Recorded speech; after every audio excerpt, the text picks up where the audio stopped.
บ่เคยตกตอนนะพี่น้องเนาะอันนี้แหละเขาเนาะตายย้อนฮีกับตายย้อนค่อยพ่อแม่เลี้ยงมาดีบ่เคยตกบ่เคยตีพอสุดท้ายมาตายย้อนฮีกับย้อนค่อยพี่น้องขอคิดเตือนสติตาผู้ใดสิตายแบบนางอันนี้นะระวังตายย้อนฮีกับตายย้อนค่อยพี่น้องสีเป็นก็เป็นสีบ่เป็นก็ตาย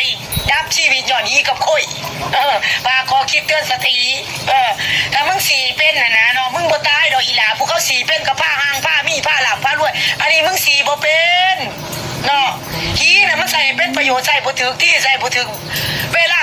บ่ถือกาลเทศะบ่สุดท้ายก็ดับสิพี่น้องบ่ได้ว่าผู้ใดดอกเนาะพาขอคิดเตือนสติสังคมการตายของนางอันนี้ให้มีสติบ้างทุกคนให้มีสติบ่แม่นมานางแฮมนี่ตายกับเต่าต้อมนี่เป็นผู้ฆ่าหันศพแหละสิบ่มีสติคนที่ยังมีอยู่มียิ่งนะควรมีสติพี่น้องถ้าแค่มีบ่เข้ากันต่างคนต่างไปพี่น้องบ่แม่นว่าสิงับให้แล้วก็ยุบตอนนะพี่น้องเนาะอันนี้แหละเขาเนาะตายย้อนนี้มาฟังอีนายอันนี้ว้าวอีนายปากประแดกอันนี้มันคิดได้จังได๋เฒ่าจนสิเข่าโล่งเลยแม่ทุกคนเอ้ย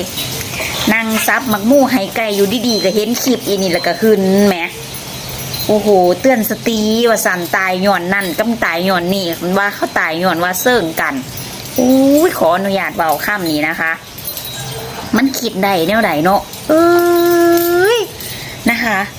เขาไปเหตุงานนี่โอ้มันแสดงว่ามันบริหูข้าวหูขี่ผู้ดากอย่างเลยมันเถาอยู่ในโล่งซื่อๆเนาะมันหมดอยู่ในหูกับปูตัวใดดีโอ้ยบจะคำสิดาอีน่ายอันนี้ค่ะขนาดโอ้ยเบิดปัญญากับมันละบัดนี้สุดท้ายแล้วทำออกมาลองห่มลองให้ขอโทษต่อสังคมว่าสั่นสิหามึงเอ๋ยมันกูเหลือใจมึงค่ะ